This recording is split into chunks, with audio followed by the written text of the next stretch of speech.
பரசுராம கஷேத்திரம் இன்றைய கேரள மாநிலத்தில் அழகிய ஸ்தலமாக விளங்கியது பந்தள ராஜ்யம்.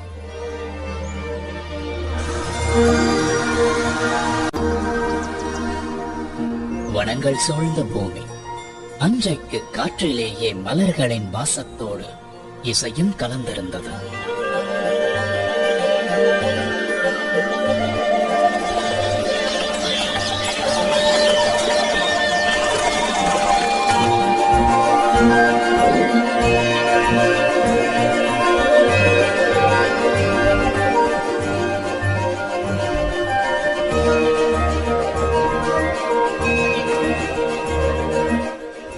சூரியன் பந்தள ராஜ்யத்தின் மேல் இதமான மென்மை சூட்டோடு மண்டியிருந்தார்.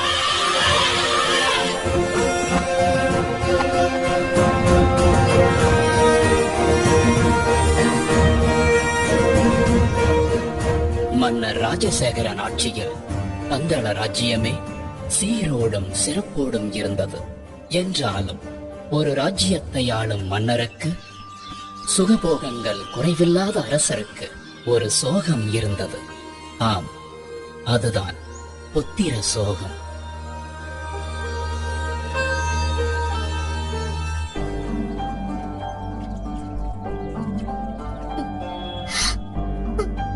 இதை எண்ணி தினமும் கண்ணீர் வடித்துக் கொண்டிருந்த மகாராணி கோப்பெரும் தேவிக்கு எப்படி ஆறுதல் சொல்வதென்றே தெரியாமல் தவித்தார் மன்னர் ராஜசேகரன்.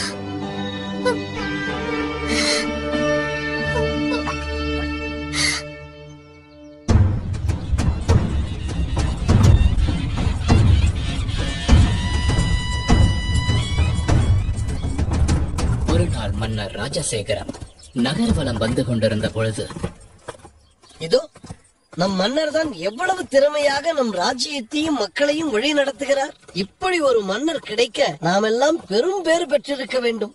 உண்மைதான். ஆனால் எல்லாம் இருந்தும் என்ன பயன்? நம் அரசருக்கு புத்திர பாக்கியம் இல்லையே.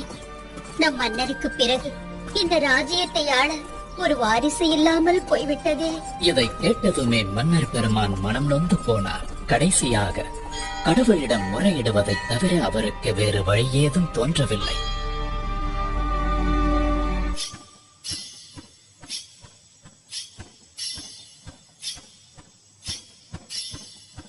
அதே நேரத்தில் அரசருக்கு வாரிசு இல்லாததால் மகிழ்ச்சியில் மிதந்து கொண்டிருக்கும் ஒருவரும் அதே அரண்மனையில் இருந்தார். அவர்தான் பந்தள ராஜ்யத்தின் அமைச்சர்.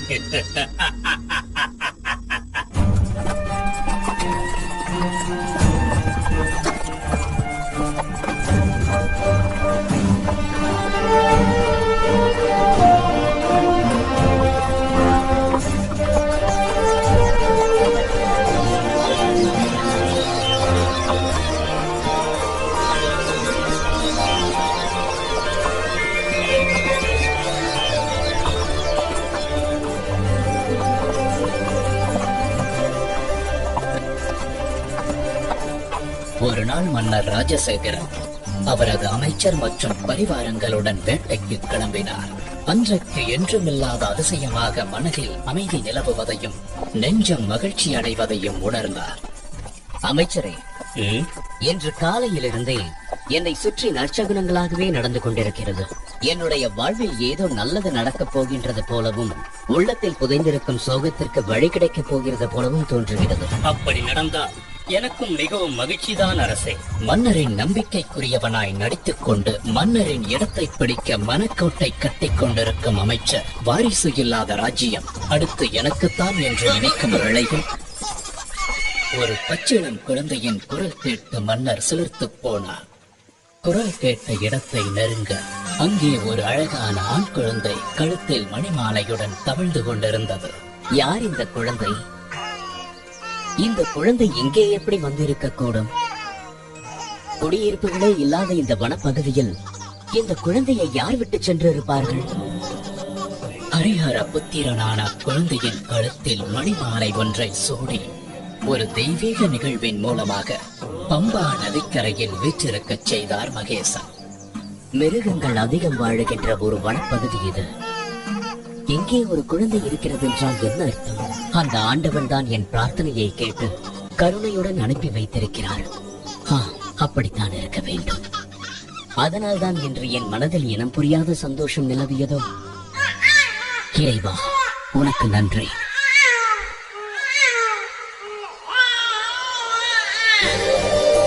தமக்கு பரிசாக கிடைத்த குழந்தைக்கு மன்னர் வெகு விமர்சையாக பெயர் சூட்டு விழா நடத்தினார்.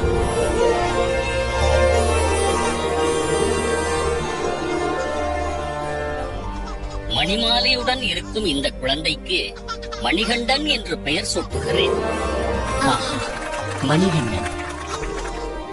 அத்துடன் நம் பந்தள இளவரசருக்கு ஐயப்பன் எனும் நாமத்தையும் சூட்டுகிறேன். அரசவையில் அனைவரும் இனி பந்தள ராஜ்யத்தை ஆள இளவரசர் கிடைத்து விட்டார் என்று பேரானந்தம் அடைந்தனர். வாரிசே இல்லாத மன்னரின் மறைவுக்கு பிறகு நாட்டை தன்வசப்படுத்திக் கொள்ளலாம் என்று கற்பனையில் மிதந்து கொண்டிருந்த அமைச்சருக்கு மணிகண்டனின் வரவு மிகவும் அதிர்ச்சியாக இருந்தது. இந்த தெய்வ குழந்தை பந்தளத்திற்கு வந்த நேரம் நெடுங்காலமாக குழந்தை செல்வமே இல்லாத மகாராணி கோப்பெருந்தேவி தன் வயிற்றில் ஒரு ஆண் குழந்தையை பெற்றெடுத்தாள்.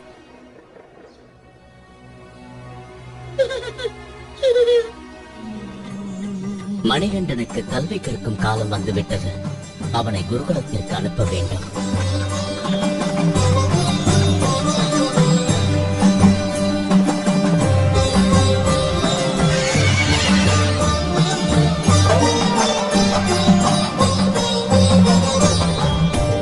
ஆதர் மங்கள் உலகில் ஏழுகையில் இறையருள் தோன்றும்.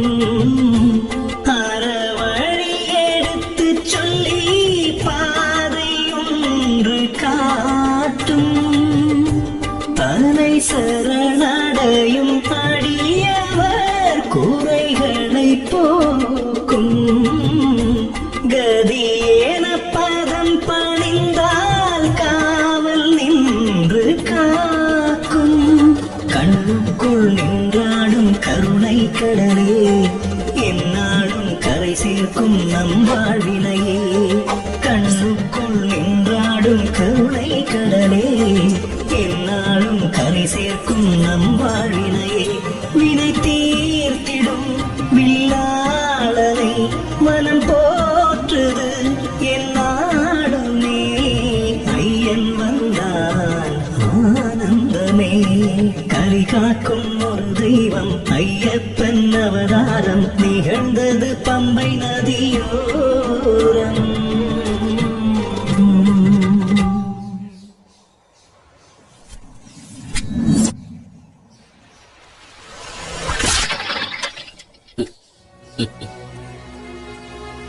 இந்த மணிகண்டன் ஒரு சாதாரண பாலகனாக இருக்க முடியாது. இவர் ஒரு அவதார புருஷனாகத்தான் இருக்க வேண்டும். இவருக்கு குருவாக இருந்து கல்வி கற்றுத் தருவது நான் செய்த பூர்வ புண்ணியம். மணிகண்டன் குருகுலத்திலேயே சிறந்த மாணவனாக திகழ்ந்தார். கல்வி, கேள்வி, ஞானம் மற்றும் அனைத்து விதமான கலைகளை விரைவிலேயே கற்றுத் தேர்ந்தார்.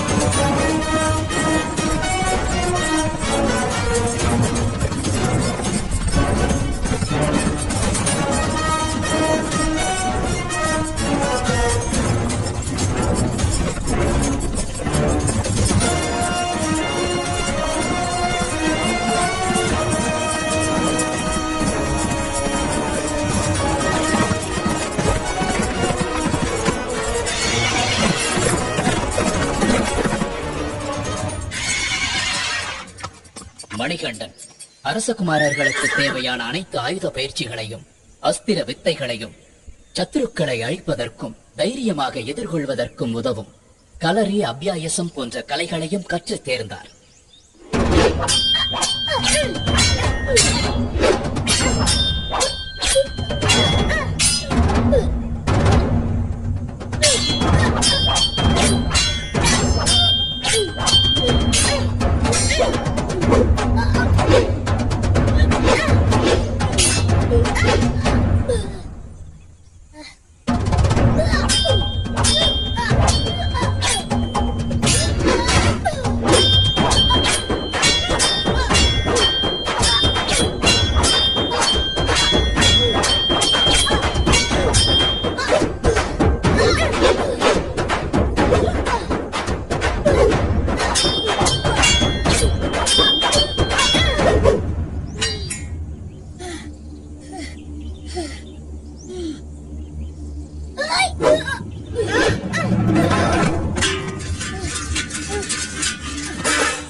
வாசம் சிறப்புடன் முடிந்ததும் மணிகண்டன் அரண்மனையிலிருந்து வந்திருந்த குருதட்சணை மற்றும் பரிசு பொருட்களை குருவிற்கு காணிக்கையாக செலுத்தி வணங்கினார். குருவே, தாங்கள் திருவருளால் நான் நிறைந்த கல்வியையும் சகலவிதமான கலைகளையும் கற்றுக்கொண்டேன்.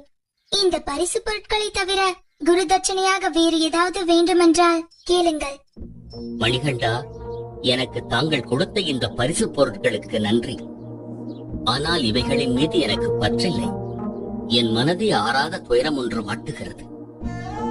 அதை தாங்கள் தான் போக்க வேண்டும். குருவே, தங்கள் மனதை ஆட்கொண்டிருக்கும் துயரம் என்ன என்பதை நான் அறிவேன். அந்த துயர் துடைக்கும் சரியான தருணமும் இதுவே. பிறவியிலேயே வாய்ப்பேச முடியாத தங்களுடைய மகனை என் முன்னே அழைத்து வாருங்கள். நான் சொல்லாமலேயே என் மனக்குறையை அறிந்து கொண்டாரே. இதுதான் கடவுளின் சித்தமோ?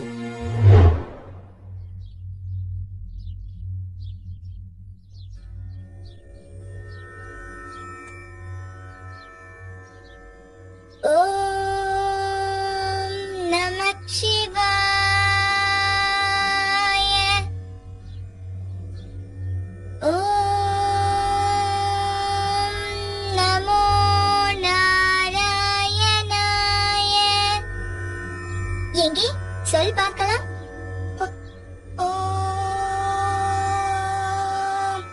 நம சிவாய. அப்படித்தான், பேசு. நமோ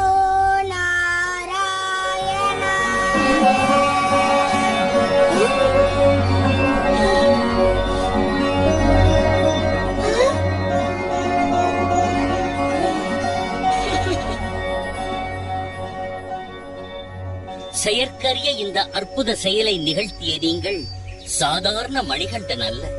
நீங்கள் யார்? நீங்கள் யார் ஐயனே? தங்கள் கணிப்பு சரியானதுதான் குருவே. ஒரு அசுர சம்ஹாரத்தை நிகழ்த்தி தீமையை அழித்து இந்த கலியுகத்தை காக்கவே நான் அவதரித்துள்ளேன். இந்த ரகசியம் தங்களுக்கு மட்டுமே தெரிந்ததாக இருக்கட்டும் குருவே. என்னுடைய அவதார நோக்கம் முடிந்த பிறகு என்னை தரிசிக்க வரும் பக்தர்களுக்கு உத்திர நட்சத்திரமாக நான் காட்சி அளிப்பேன். இதுவே நான் தங்களுக்கு தரும் குரு தட்சணை. வருகிறேன் குருவே.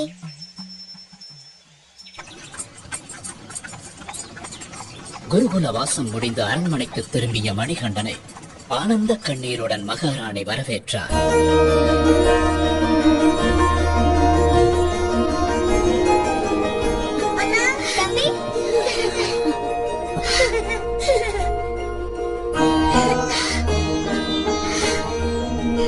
மணிகண்டா, என் குழந்தைதான் எவ்வளவு வளர்ந்து விட்டான். எத்தனை அழகாக இருக்கின்றான். அறிவுக்கு மட்டும் பஞ்சமா என்ன? என் கண்ணே பட்டுவிடும் போல் இருக்கின்றதே. அப்படித்தான் ஆனது. தாய் மகனின் பாசத்தில் விதியின் கண் பட்டுவிட்டது. காரணம், கோப்பெருந்தேவியின் வயிற்றில் பெற்றெடுத்த இளவரசன் ராஜராஜனே. அம்மா,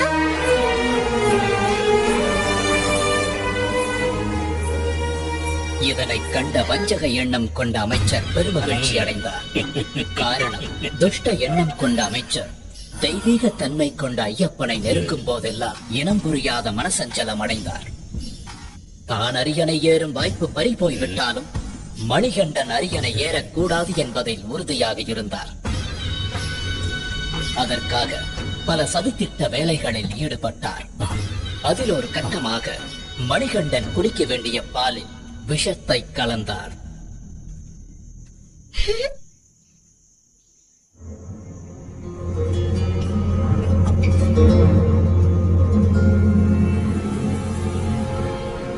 அந்த விஷம் கலந்த பாலை குடித்த மணிகண்டன் மயக்கமடைந்தார்.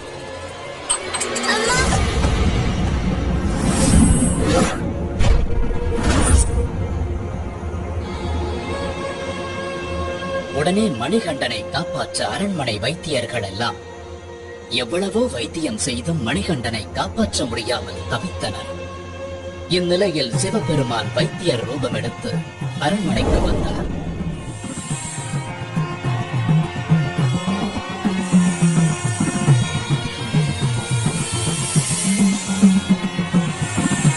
மணிகண்டன் உடம்பில் உள்ள விஷத்தை தன் கழுத்தில் உள்ள சர்ப்பத்தை கொண்டு உறிஞ்சி எடுத்து பூரண குணமாக்கினார்.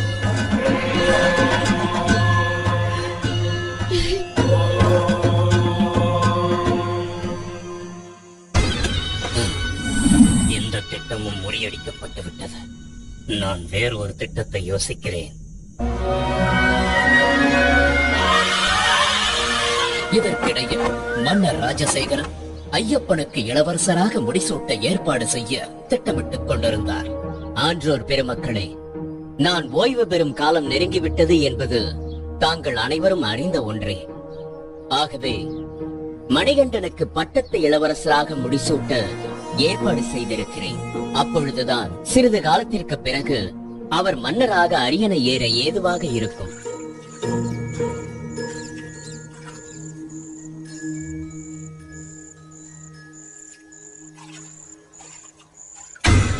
இதுதான் தக்க சந்தர்ப்பம் என்று எதிர்பார்த்த அமைச்சர் மகாராணியை தனிமையில் சந்தித்தார்.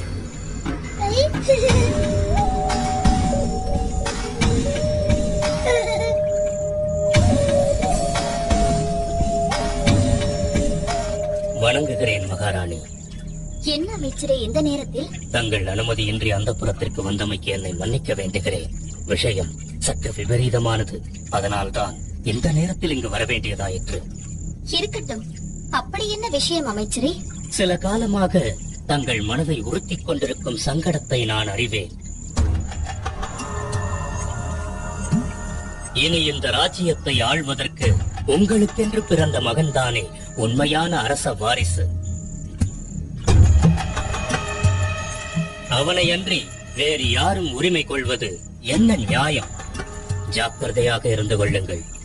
நான் வருகிறேன் மகாராணி.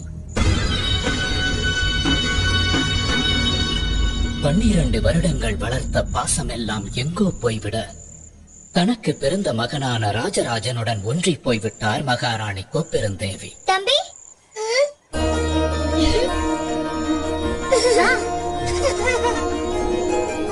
அண்ணா,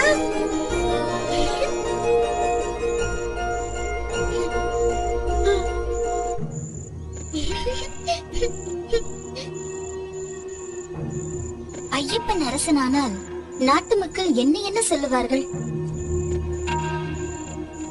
சொந்த மகனருக்கு வளர்ப்பு பிள்ளையை அரியணையில் ஏற்றிய பாதகி என்று ஏச மாட்டார்களா? ஊர் உலகம் என்னை தூற்றாதா? ஆம், இதை இப்படியே விட்டுவிடக் கூடாது. என் மகன்தான் அரசாள வேண்டும். இதை பற்றி மன்னரிடம் பேச வேண்டும். தக்க சமயத்தை எதிர்பார்த்து காத்துக் கொண்டிருந்த மகாராணி ஒரு நாள் மன்னர் ராஜசேகரனிடம் தன் வயிற்றில் பிறக்காத ஐயப்பனுக்கு எப்படி இளவரசராக முடிசூட்டுவது, மாறாக தான் பெற்றெடுத்த மகனான ராஜராஜனுக்கே இளவரசராக முடிசூட்ட வேண்டும் என்று கேட்டார். என்ன உளறுகிறார்? உனக்கென்ன புத்தி பேதளித்து விட்டதா? உன் வயிற்றில் பிறக்காவிட்டாலும் ஐயப்பன் தான் இந்த அரசின் மூத்த வாரிசு. அவன் அரியணை ஏறுவதுதான் நியாயம். மன்னா, மகாராணியின் வேண்டுகோளை மன்னர் ராஜசேகரன் ஏற்காததால் மகாராணியும் அமைச்சரும் ஐயப்பனை அரியணை ஏற விடாமல் தடுக்க அமைச்சரின் யோசனைப்படி அபாயகரமான ஒரு வேலையை ஐயப்பனுக்கு கொடுக்க திட்டமிட்டார்கள்.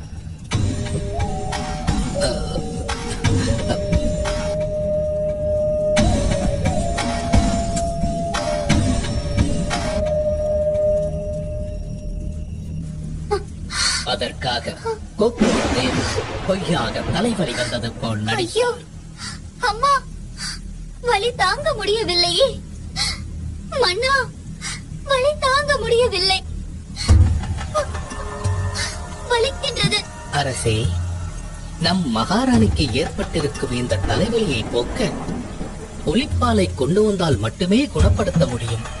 அதனுடன் என்னிடம் உள்ள மூலிகைகளை போட்டு நான் ஒரு மருந்து தயாரித்து தருகிறேன். அதுவே குணமடைய செய்யும். அப்படியா? புலிப்பாலை எப்படி பெறுவது? யார் கொண்டு வருவார்கள்?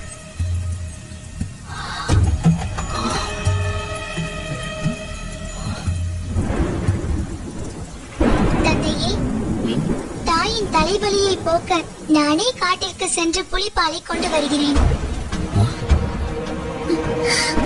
தந்தையே, பயப்பட வேண்டாம். என்னை காட்டிற்கு செல்ல அனுமதியுங்கள்.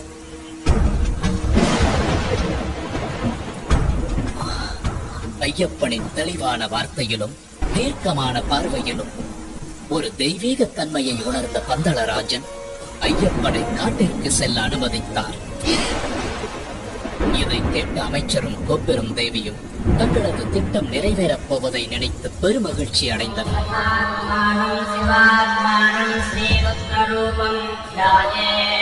சிவபக்தரான மன்னர் ராஜசேகரன் ஐயப்பனை வழி அனுப்பும் முன் ஈசனை வழிபட்டு மொக்கம் தேங்காய் ஒன்றை இறை கடாட்சமாக எடுத்து ஐயப்பன் கொண்டு செல்ல கொடுத்தார். கூடவே உணவுப் பொருட்கள் சிலவற்றையும் போட்டு அதை இருமுடியாக கட்டி ஐயப்பனிடம் கொடுத்து வழி அனுப்பி வைத்தார்.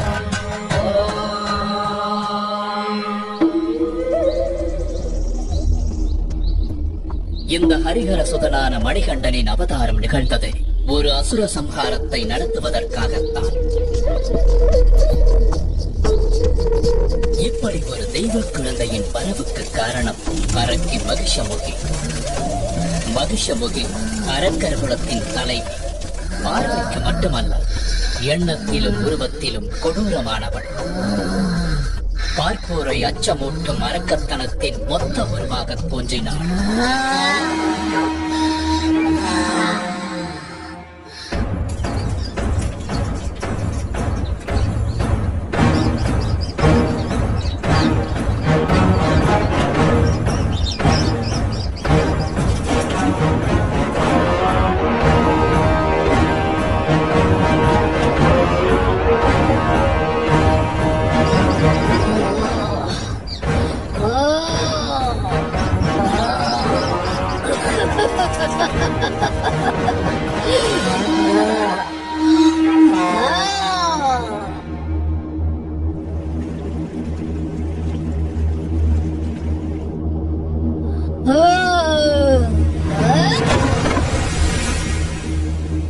அப்படிப்பட்ட அரக்கி மகிஷமுகியே ஒரு சமயம் பயத்தில் நடுங்கிக் கொண்டிருந்தாள் என்றால் என்ன சொல்வது? காரணம், அரக்க பிரதிநிதிகள் ஒவ்வொருவராக மாய்ந்தனர். அவ்வாறு வீழ்ந்தவர்களில் முக்கியமானவன் மகிஷியின் அண்ணன் மகிஷாசுரன். எனவே அதற்கு பழி தீர்க்க தன் பலத்தை பெருக்கிக் கொள்ள முடிவெடுத்தான். அண்ணனின் முடிவு தனக்கும் நேராமல் இருக்க பிரம்மதேவனை நோக்கி கடும் தவம் புரிந்தாள். அதற்காக தன்னை சுற்றி அக்னி வளர்த்து அனல் பறக்கும் நெருப்பின் நடுவிலிருந்து தவம் புரிந்தாள். அவளது நோக்கம் உறுதியாக இருந்தது. அழிவே இல்லாத தேவர்களைப் போலவே அரக்கர்களும் நெடுங்காலம் வாழ வேண்டும். அதன் பிறகு தேவர்கள் அனைவரும் அழிவதை பார்த்து ஆனந்தப்பட வேண்டும் என்று நினைத்தாள் மகிஷமுகி. அவள் எதிர்பார்த்தது போலவே நடந்தது.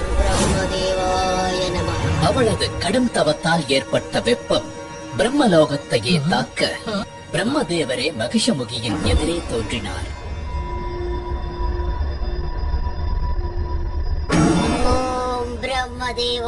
மகிஷமுகியே, உன் கடும் தவத்தால் நான் மனம் நெகிழ்ந்தேன். கண் திற. வணங்குகிறேன் நான் முகனே. என் வேண்டுதலுக்கு இணங்கி என் முன் காட்டி தந்தமைக்கு நன்றி. நல்லது மகிஷமுகி, உனக்கு வேண்டிய வரத்தை கேள். பிரம்மதேவனே, தேவர்களைப் போல எனக்கும் சாகா வரம் வேண்டும். அப்படி ஒரு வரத்திற்கு சாத்தியமே இல்லை. இறப்பை யாராலும் தவிர்க்க முடியாது. இறப்பு என்பது இயற்கையின் நியதி. ஆனால் உனக்கு ஒரு சலுகை காட்டுகிறேன். நீ எப்படி யாரால் இறக்க வேண்டும் என்று நினைக்கிறாயோ அந்த வகையில் உனக்கு மரணம் சம்பவிக்க நான் வரம் தருகிறேன். பிரம்மதேவா, நீர், நிலம், நெருப்பு, காற்று மற்றும் எந்த விதமான நோயாலும் ஆயுதத்தாலும் எனக்கு மரணம் ஏற்படக்கூடாது. பஞ்சாச்சரத்தினாலான சிவனுடைய அம்சமும் அஷ்டச்சரத்தினாலான விஷ்ணுவின் அம்சமும் சேர்ந்த ஒரு பிறவியால் தான் எனக்கு மரணம் சம்பவிக்க வேண்டும். அப்படி கடவுள் அம்சமாக பிறக்கும் ஒரு மானுட பிறவியும் ஒரு பாலகனாகத்தான் இருக்க வேண்டும். நீ விரும்பிய வரத்தை உமக்கு அளிக்கிறேன் மகிஷமுகி. ஆயுஷ்மான் பவ.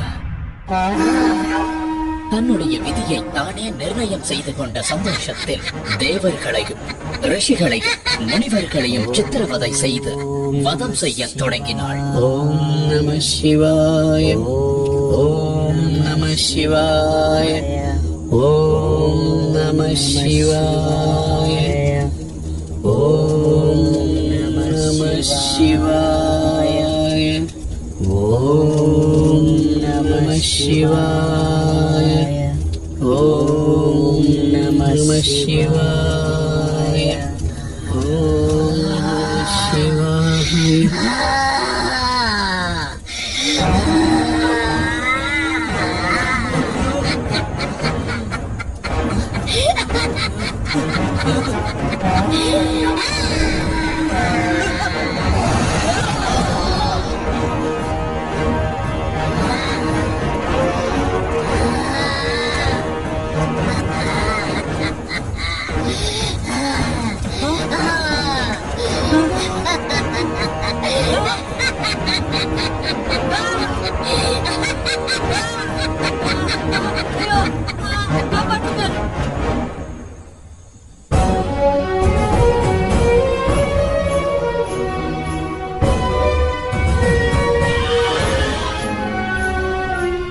இந்த இடத்தில் இன்னொரு நிகழ்வை நினைவு கூறுவது பொருத்தமாக இருக்கும். ஒரு முறை இந்திரன் ஐராவதத்தின் மீது பவனி வரும்போது துர்வாச முனிவர் எதிர்பட்டார். தேவாதி தேவா, மகாவிஷ்ணுவின் பத்னி மகாலட்சுமி ஆசையுடன் அளித்த இந்த மலர் மாலையை உனக்கு பரிசாக அளிக்கிறேன். இதை ஏற்றுக்கொண்டு வளம் பெறுவாயா?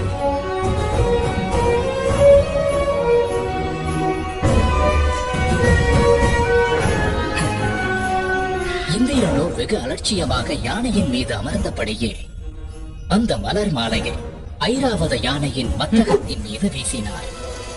ஐராவதமோ அவருக்கு மேல் திமிர் பிடித்ததாக இருந்தது. தன் தும்பிக்கையால் அந்த மலர் மாலையை எடுத்து கீழே வீசி தன் முன்னங்கால்களால் அதை மிதித்து சிதைத்து சின்ன பின்னமாக்க செய்தது. என்ன காரியம் செய்தாய் இந்திரனே?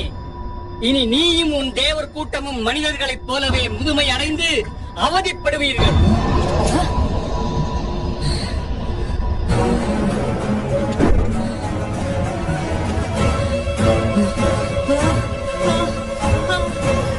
என்னுடன் என் கைகள். மகரிஷியே, என்னை மன்னித்து விடுங்கள். என் அகந்தையால் தான் தன்னிலை மறந்து தவறிழைத்து விட்டேன். இதற்கு தாங்களே சாப விமோச்சனம் அளிக்க வேண்டும். அகந்தையால் மதியிழந்து அநாகரிகமாக நடந்து கொண்டாய். சரி, போகட்டும். பார்க்கடலில் உள்ள அமிர்தத்தை அருந்தினால் மட்டுமே உனக்கு சாப விமோச்சனம் கிடைக்கும்.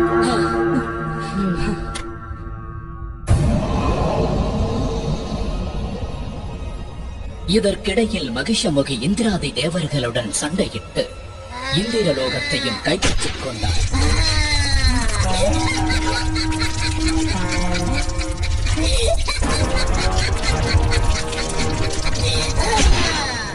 இந்திரனும் தேவர்களும் ஓடி ஒளிந்து கொண்டனர். அது மட்டுமல்லாமல் துர்வாசரின் சாபத்தின் காரணமாக உருவத்தில் மூப்பு ஏற்பட்டு நரை கூடி உடல் மெலிந்து மனம் நொந்து போன தேவர்கள் சாப விமோச்சனம் தேடி கைலாயம் செல்ல முடிவெடுத்தனர். பரமேஸ்வரா, இனி நீயே கதி. பரம்பொருளே, எங்களுக்கு அபயம் அளியுங்கள். நடந்ததையெல்லாம் நானும் அறிவேன். ஈசனே, எங்களுக்கு நேர்ந்திருக்கும் இந்த சங்கடத்திலிருந்து தாங்கள் தான் எங்களை காத்தருள வேண்டும். வலிமை இழந்த உங்களால் பார்க்கடலை தனியாக கடைய முடியாது. எனவே உங்களுக்கு துணையாக அரக்கர்களையும் அனுப்பி வைக்கிறேன். இருவரும் சேர்ந்து கடைவதன் மூலம் கிடைக்கும் அமிர்தத்தை சமமாக பங்கிட்டுக் கொள்ளுங்கள்.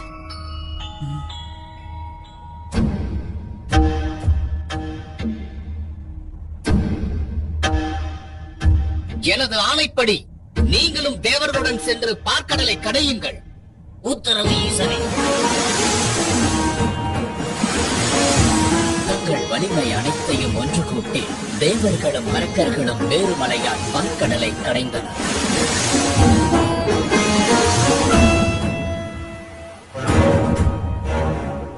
அதில் கிடைத்த அமிர்தத்தை அரக்கர்கள் மட்டுமே எடுத்துச் சென்றனர்.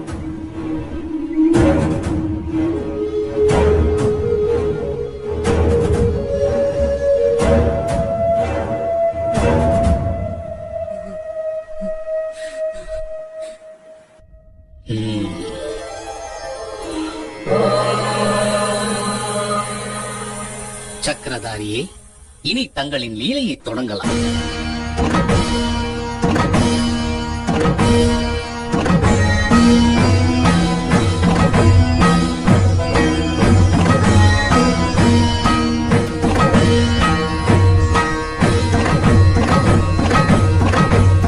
அரக்கர்களின் பலவீனத்தை புரிந்து கொண்ட விஷ்ணு அழகிய மோகினி அவதாரம் எடுத்தார்.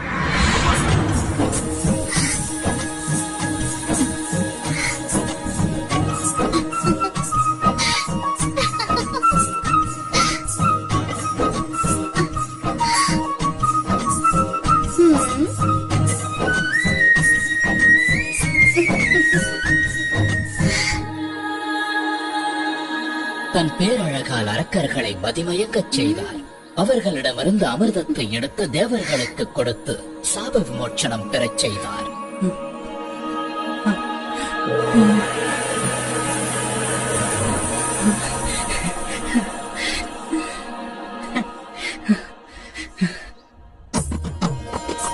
அழகிய மோகினியின் வரவே ஒரு புதிய அவதாரத்தின் நோக்கம்தான் என்பதை உணர்ந்திருந்த சிவபெருமான் மோகினியை நேரில் கண்டார்.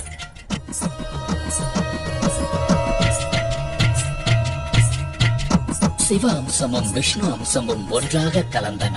அதன் விளைவாக ஜோதிமயமான ஒரு அற்புத ஆண் குழந்தை பிறந்தது. அந்த தெய்வீக குழந்தைதான் அரக்கியை அழிக்க வந்த மணிகண்டன்.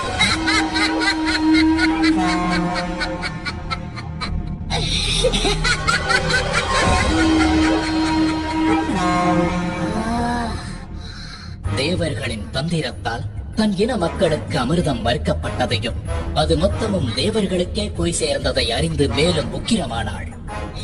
இதனால் மகிஷமுகி காட்டில் இருந்த முனிவர்களை முன்பை விட கொடூரமாக துன்புறுத்தினார்.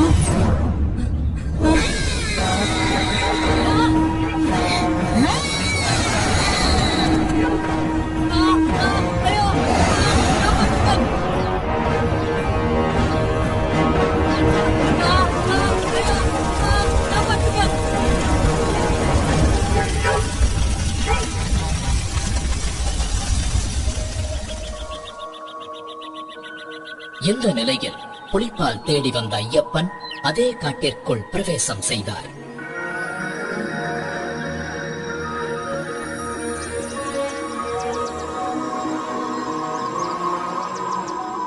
ஒளியே புக முடியாத காட்டிற்குள் சூரியன் நுழைந்தது போல் இருந்தது ஐயப்பனின் வருகை.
ஐயப்பன் காட்டிற்குள் அடியெடுத்து வைத்ததுமே ஈசனால் அனுப்பப்பட்ட பூதகணங்களும் அவரை வணங்கி பின்தொடர்ந்தன.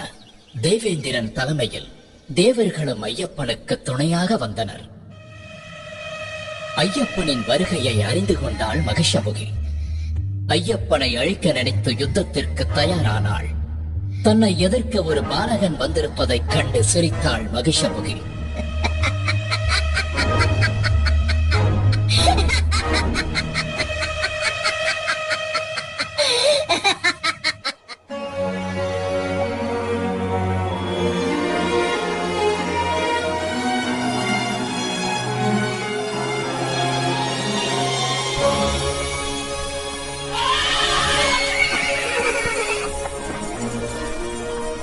ஐயப்பனின் வருகையை அறிந்த முனிவர்கள் மகிஷமுகியால் தங்களுக்கு நேர்ந்த கொடுமைகளை ஐயப்பனிடம் முறையிட்டனர்.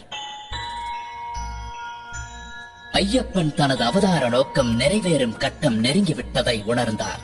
மானசீகமாக சிவபெருமானையும் மகாவிஷ்ணுவையும் வணங்கி யுத்தத்திற்கு தயாரானார்.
மகிஷமுகியின் உடல் அழுதா நதிக்கரையில் வந்து விழுந்தது. அவள் மீண்டும் எழும் முன் ஐயப்பன் மகிஷமுகியின் முதுகின் மேல் ஏறி கோர தாண்டவம் ஆடி அவளை அழித்தார்.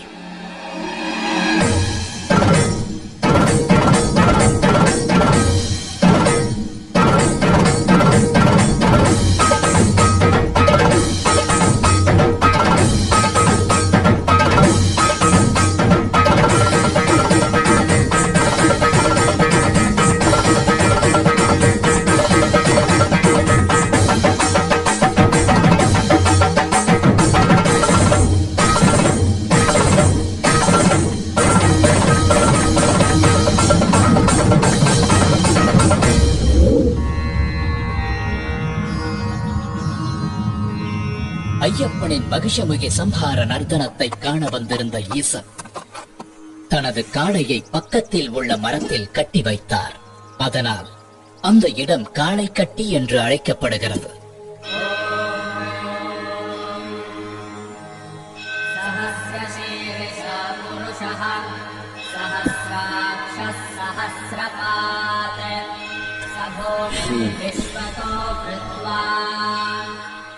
ஐயப்பனின் பொற்பாதம் உடலில் பட்டதால் மகிஷமுகியின் உடலிலிருந்து விடுதலையாகி சாப விமோச்சனம் பெற்றாள் லீலாவதி. ஐயப்பனின் தாழ் பணிந்தாள். ஐயனே, தங்களது பொற்பாதம் என் மீது பட்டதால் நான் சாப விமோச்சனம் அடைந்தேன். இனி நான் தங்களுக்கே சொந்தம். என்னை ஏற்றுக்கொண்டு அருள் பாலிக்க வேண்டும். உன் விருப்பம் நிறைவேறாது. இந்த அவதாரத்தில் நித்திய பிரம்மச்சாரியாகவே நான் இருக்கப் போகிறேன். ஆனாலும் ஒரு வாய்ப்பு இருக்கிறது. எனக்கென்று ஒரு கோவில் கட்டப்படும். அப்போது என்னை தரிசிக்க லட்சக்கணக்கில் பக்தர்கள் வருவார்கள். வருடா வருடம் என் பக்தர்களின் கூட்டம் அதிகரித்துக் கொண்டே போகும். ஒவ்வொரு வருடமும் புதிதாக பக்தர்கள் என்னை முதன்முறையாக தரிசிக்க வருவார்கள். அப்படி எந்த வருடத்தில் புதிய பக்தர் யாரும் வரவில்லையோ அப்போது உன்னை நான் திருமணம் செய்து கொள்கிறேன். அதுவரை காத்திரு. என்னுடைய கோவிலுக்கு அருகிலேயே உனக்கும் ஒரு கோவிலை கட்டுவார்கள். உன்னை மாளிகைபுரத்து அம்மன், மஞ்ச மாதா என்றெல்லாம் அழைத்து மக்கள் வழிபடுவார்கள். என்னை காண வரும் பக்தர்கள் உன் கோவிலுக்கும் வந்து உன்னையும் தரிசித்துவிட்டு செல்வார்கள். எனக்கு அருகிலேயே இருக்கும் நீ எந்த வருடத்தில் புதிய பக்தர் யாரும் என்னை தரிசிக்க வரவில்லை என்பதை கண்டு கொள்ளலாம். அதுவரை காத்திரு. தங்கள் சித்தம் இதுதான் என்றால் என் வாக்கியமும் இதுதான். தங்களுக்கு சமமாக எனக்கும் ஒரு கோவிலினை கட்டி என்னையும் மக்கள் வந்து வணங்குவார்கள் என்று எனக்கு சரியாசனம் தந்த பரம்பொருளே, உம்மை வணங்குகிறேன்.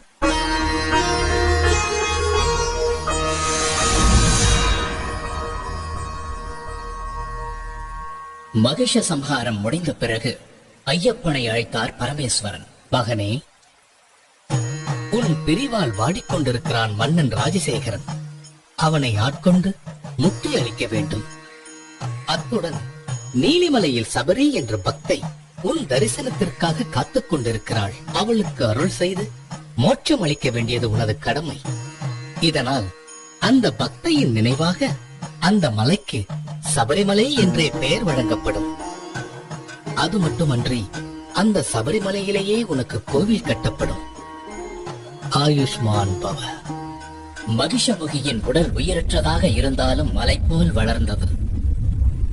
அப்படியே போனால் சூரிய சந்திரனையும் மறைத்துவிடும் என்று தோன்றியதால் ஐயப்பன் மகிஷமுகியின் உடலை பாதாளத்தில் தள்ளி கற்களால் மூடினார்.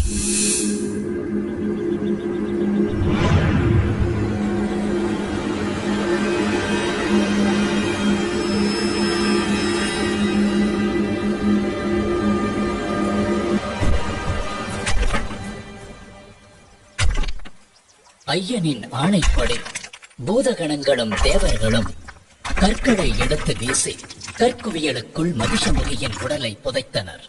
அப்படி கற்களால் மூடப்பட்டு மகிஷமுகியை அடக்கம் செய்யப்பட்ட இடமே கல்லிடும் குன்று என்ற பெயரால் அழைக்கப்படுகிறது.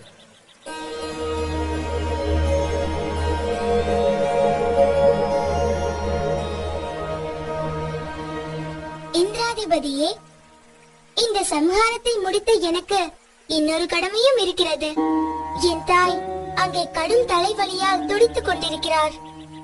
அதை தீர்ப்பதற்கான புலிப்பாலை பெறவே நான் இங்கு வந்தேன். இது என் மீது அளவற்ற பாசம் கொண்டிருக்கும் என் இரு கண்களையும் போன்ற தாய்க்கும் தந்தைக்கும் நான் ஆற்ற வேண்டிய கடமையாகும்.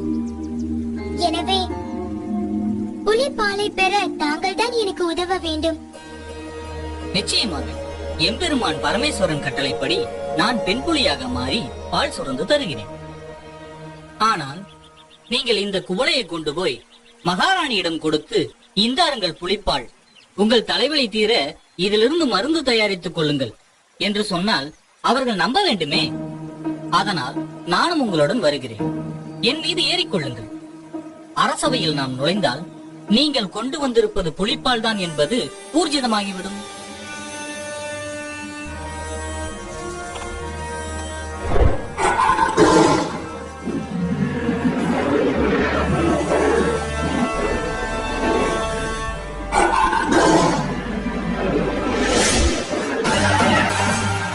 வீரன் புலியை வாகனமாக கொண்டு புலிக்கூட்டம் புடைசூழ பந்தல ராஜ்யத்தை வந்தடைந்தார்.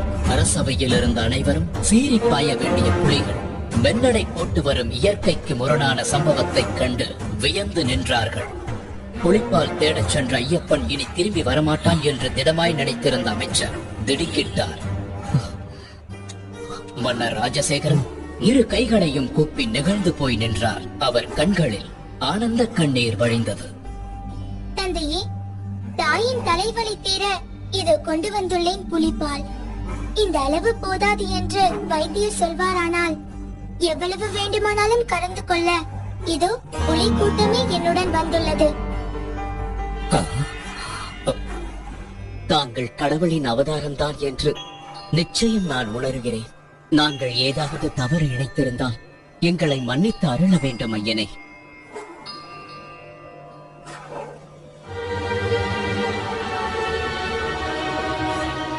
மகாராணி, உன்னுடைய தலைவலியை போக்க புலிப்பாலுடன் வந்திருக்கும் நம் மனிதர்களை பார்.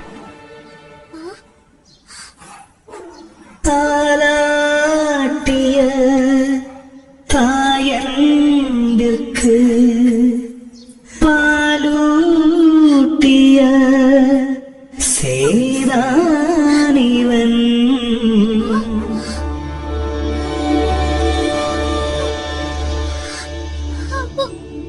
அன்னைக்கெல்லாம் அன்னை ஐயன். என்னை மன்னித்து விடுங்கள் ஐயனே. நீங்கள் ஒரு தெய்வ குழந்தை என்ற உண்மையை என் பேராசையால் என் அகம்பாவத்தால் நான் அறிந்து கொள்ளாமல் போனேன். என்னை ரட்சித்து அருள்வாய் மகனே, என்னை ரட்சித்து அருள்வாய்.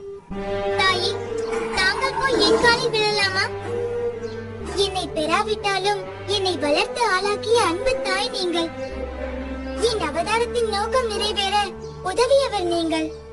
இப்படி ஒரு வாய்ப்பிற்காக என்னை 12 வருடங்கள் வளர்த்த உங்கள் அன்பிற்கும் பாசத்திற்கும் என்ன கைமாறு செய்ய போகிறேன்? எனக்கு வாழ்வழித்த தெய்வம் அல்லவா நீங்கள்? சரி ஐயப்பா, உன் அவதார நோக்கம்தான் முடிந்து விட்டதே. இனி எங்களுடனே இருந்து விடேன். இல்லை அம்மா, இந்த அவதாரத்தை நான் ஆற்ற வேண்டிய கடமை இன்னொன்றும் இருக்கிறது.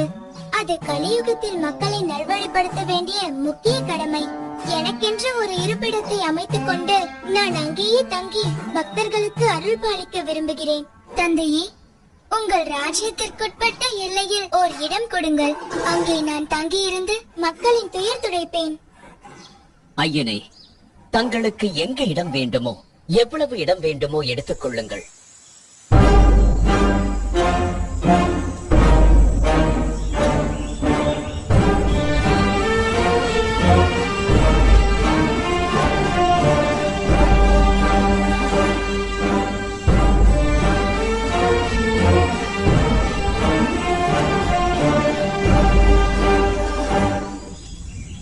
நான் இங்கிருந்து அம்பை எய்கிறேன்.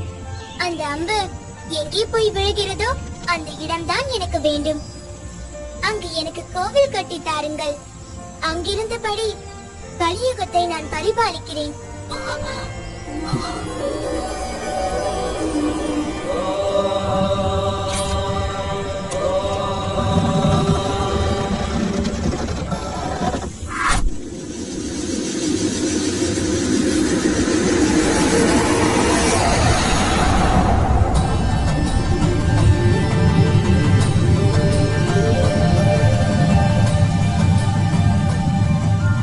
அந்த அம்பு விழுந்த இடம்தான் சபரிமலை.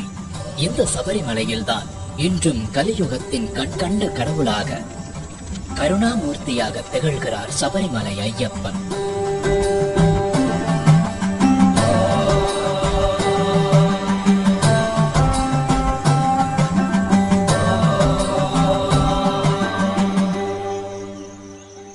சபரிமலையில் ஐயப்பன் கேட்டுக்கொண்டபடி கோவில் கட்டும் பணியை வேகமாக மேற்கொண்டார் மன்னர் ராஜசேகரன்.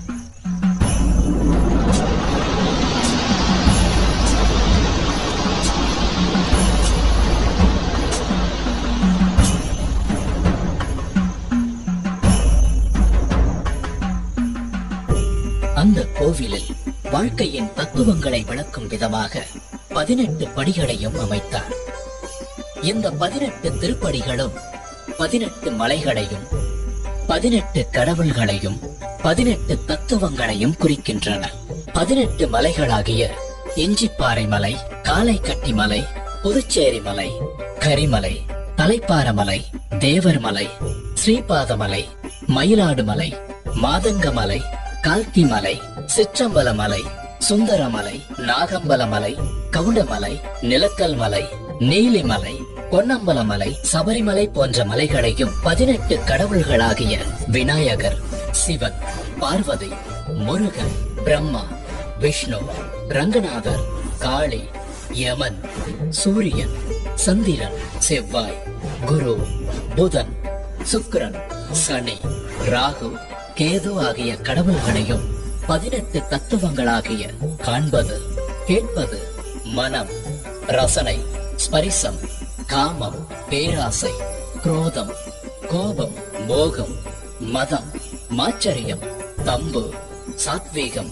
ராஜசீகம், தாமசீகம், வித்யா, அவித்யா போன்ற குணங்களையும் உணர்த்தும் விதமாக பகவான் தத்வாதீனனாக இருக்கிறார் என்பதை குறிப்பதே இந்த 18 படிகளின் நோக்கம். கோவில் கட்டி முடித்ததும் ஐயப்பனுக்கு எந்த வகையிலான விக்கிரகம் அமைப்பது என்ற கேள்வி எழுந்தது. அப்போது பரசுராமரே எடுத்து வந்த சாஸ்தாவின் சிற்பமான 2 கால்களையும் புத்திட்டு இணைத்து யோக பட்டத்துடன் பந்தனம் செய்த வண்ணம் தத்துவமசி எனும் சின்முத்திரையுடன் கூடிய பகவானின் திருவுருவமே ஏற்றது என்பதை ஆண்டவன் கட்டளையில் பரசுராமர் தர்ம சாஸ்தாவை பிரதிஷ்டை செய்தார். அன்றிலிருந்து ஆண்டுதோறும் மகர சங்கராந்தி தினத்தன்று ஐயப்பன் பக்தர்களுக்கு அருள் பாலிக்கிறார். இதன் மூலம் தன் குருவிற்கு அளித்த வாக்கையும் நிறைவேற்றுகிறார். என்னை சரணடைந்தவர்கள் நற்கதி அடைவார்கள் என்பதை வலியுறுத்தும் விதமாக வலது கையை வலது முழங்கால் மீது தாங்கி அபயஹஸ்தமாக அருள் வழங்குகிறார் ஐயப்பன். அதாவது தன்னை சரணாகதி என அடைபவர்களுக்கு அபயமளிக்கும் உண்ணுதலை அறவே தவிர்க்க வேண்டும். சத்தியம், தர்மம், அஹிம்சை போன்ற கொள்கைகளை கடைபிடிக்க வேண்டும். சபரிமலை செல்லும் பக்தர்கள் ஒழுக்கமானவர்களாக, சகிப்புத்தன்மை உடையவர்களாக இருக்க வேண்டும். தம் உடலை வருத்தி ஒரு மண்டலம் விரதம் இருந்து மனதில் ஐயப்பனை நினைத்து வழிபட வேண்டும். விரதம் இருப்பதை ஒரு பழக்கமாக மேற்கொள்ள வேண்டும். கண்டிப்பாக பிரம்மச்சரியம் காக்க வேண்டும். இந்த பழக்கத்தால் மனம் பக்குவப்படும். விரதம் மேற்கொள்ளும் பக்தர்கள் காலை மாலை ஐயப்பன் புலிப்பால் கொண்டு வர காட்டிற்கு புறப்படும் பொழுது அவருடைய வளர்ப்பு தந்தை மன்னர் ராஜசேகரன் சிவபெருமான் தன் மகனுக்கு துணையாக உடனிருக்கும் விதமாக அவரிடம் முக்கண் தேங்காயையும் கூடவே சில உணவுப் பொருட்களையும் தந்தனுப்பினார். அதை ஐயப்பன் இருமுடிகளாக கட்டி எடுத்துச் சென்றார். அந்த தாத்பரியம்தான் நாம் சுமந்து செல்லும் இருமுடி. இருமுடி என்பது சுமந்து செல்லும் இருமுடியின் முன்புற பையில் மஞ்சள், குங்குமம், நெற்பொறி, அவல், மாளிகைப்புறத்து அம்மனுக்கு தீபமிட திரிநூல், எண்ணெய், அடுத்தது முக்கியமான காணிக்கையான நெய் தேங்காய், அதாவது ஐயப்பனுக்கு மிகவும் விருப்பமான நெய்வேதிய பொருளான முக்கண் தேங்காயில் ஒரு கண்ணில் துணையிட்டு அதனுள் இருக்கும் நீரை அகற்றி பின் சுத்தமான நெய்யை நிரப்பி அடைத்து எடுத்துச் செல்வதுதான் நெய் தேங்காய். ஐயப்பன் சிவவிஷ்ணு ஐக்கியத்தில் பிறந்தவர். இந்த தத்துவத்தை தான் நெய் தேங்காய் உணர்த்துகிறது. தேங்காய் முக்கண் உடையது, ஆகவே தேங்காய் சிவம்சமாக விளங்குகிறது. மகாலட்சுமி திருமாலின் இதயத்தில் உறைபவள்.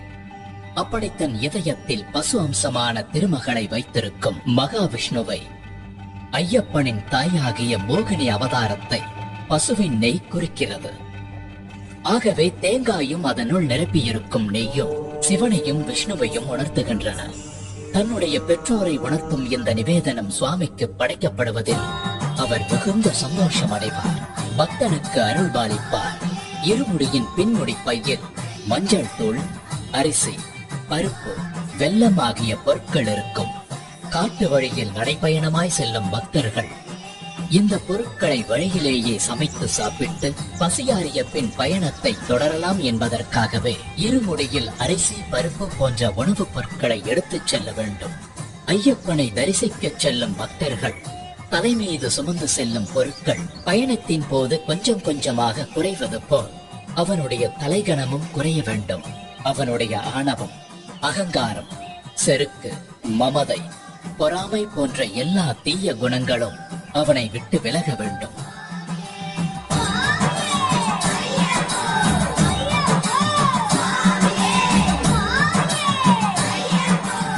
சபரிமலையில் உள்ள ஐயப்பனை தரிசிக்க பக்தர்கள் அனைவரும் எரிமேலி என்ற இடத்தில் ஒன்று கூடுவார்கள். எரிமேலியை சபரிமலையின் நுழைவாயில் என்றே சொல்லலாம்.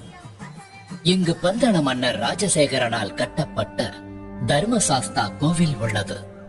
இந்த கோவிலுக்கு எதிரில் ஐயப்பனின் நண்பரான வாவரின் பள்ளிவாசல் உள்ளது. ஐயப்ப பக்தர்கள் வாவர் சுவாமியை வணங்கி அங்கு தரப்படும் விபூதி பிரசாதத்தை பெற்றுக் கொள்வார்கள்.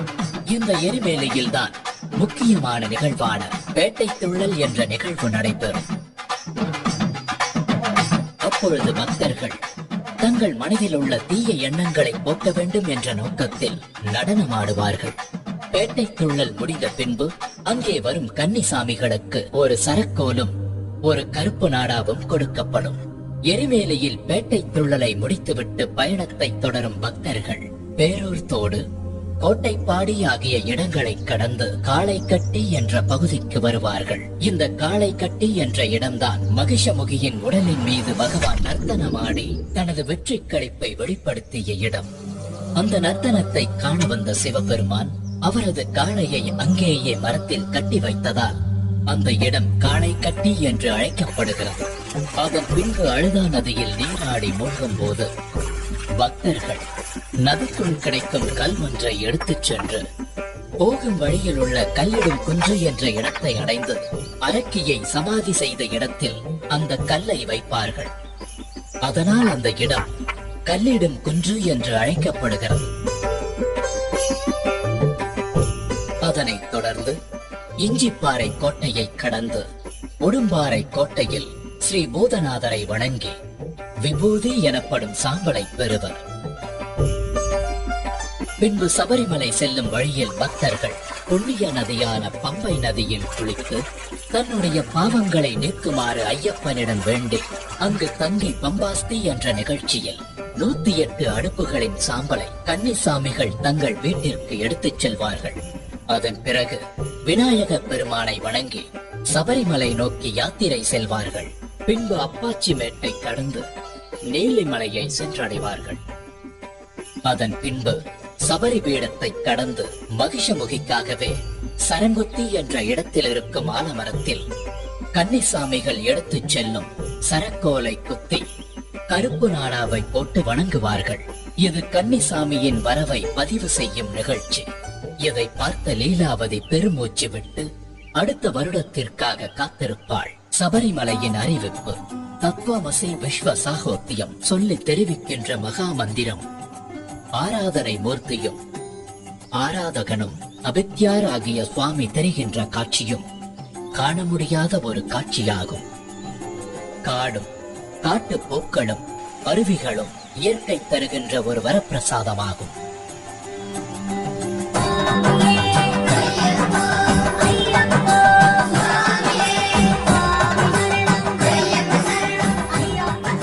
பின் ஐயப்பனின் சன்னிதானத்திற்கு முன்புள்ள தத்துவங்கள் 18 பகவான் தத்வாதீனனாக இருக்கிறார் என்பதை உணர்த்தும் 18 படிகளை ஏறிச் சென்று ஐயப்பன் சன்னிதானத்தை அடைந்து தன்னுடைய பாவங்களையும் தோஷங்களையும் கஷ்டங்களையும் நீக்குமாறு வேண்டி பக்தி பரவசமடைந்து அன்று இரவு அங்கு தங்கி மகிழ்வார்கள்.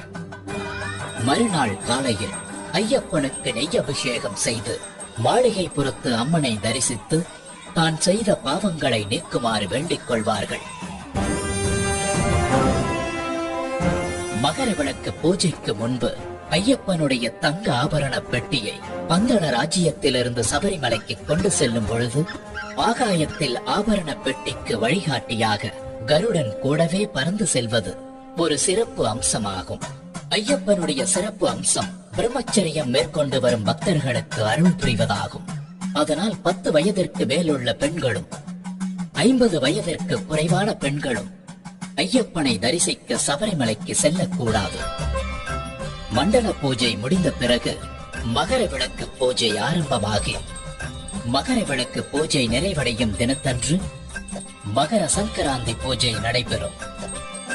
அச்சமயத்தில் சுவாமி ஐயப்பன் ஆகாயத்தில் உத்திர நட்சத்திரமாக பக்தர்களுக்கு காட்சியளிப்பார்.